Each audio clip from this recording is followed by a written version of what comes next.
অতি দরিদ্রদের কর্মসৃজন প্রকল্পের আওতায় কিশোরগঞ্জের করিমগঞ্জে সুতারপাড়া ইউনিয়নে 298 জন শ্রমিকের নাম অন্তর্ভুক্ত করা হয় 2022-23 অর্থবছরে। এরপর তা নিয়মিত করা হয় 2023-24 অর্থবছরেও, অথচ উপকারভোগীদের মিলছে না কোনো টাকা।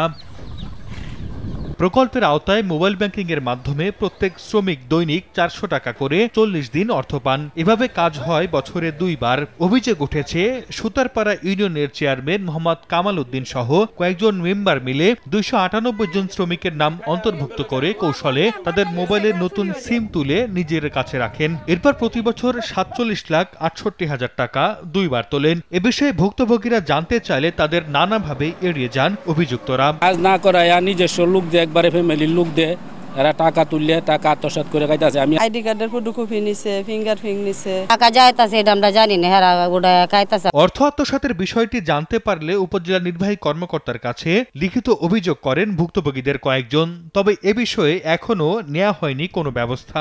নগদের কাছে সব গ্রাহকই প্রিয়, তাই তো সারা দেশে ক্যাশ আউট চার্জ সবচেয়ে কম। তবে অভিযোগ অস্বীকার করে বিষয়টি রাজনৈতিক প্রতিহিংসা বলে দাবি অভিযুক্ত চেয়ারম্যানের। আমরা শুধু খালি রক্ষণাবেক্ষণে থাকি, যারা হাজিরা না দেয় সিমগুলি আমরা অনুপস্থিতি দেখাই। আর তদন্ত করে ব্যবস্থা নেওয়ার আশ্বাস জেলা প্রশাসকের। দরিদ্র মানুষ যাতে কোনোভাবেই আর্থিকভাবে ক্ষতিগ্রস্ত না হয় সেটা অবশ্যই আমরা দেখব।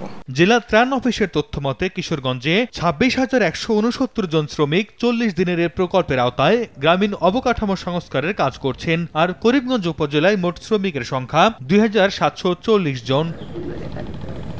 সময় সংবাদ, কিশোরগঞ্জ।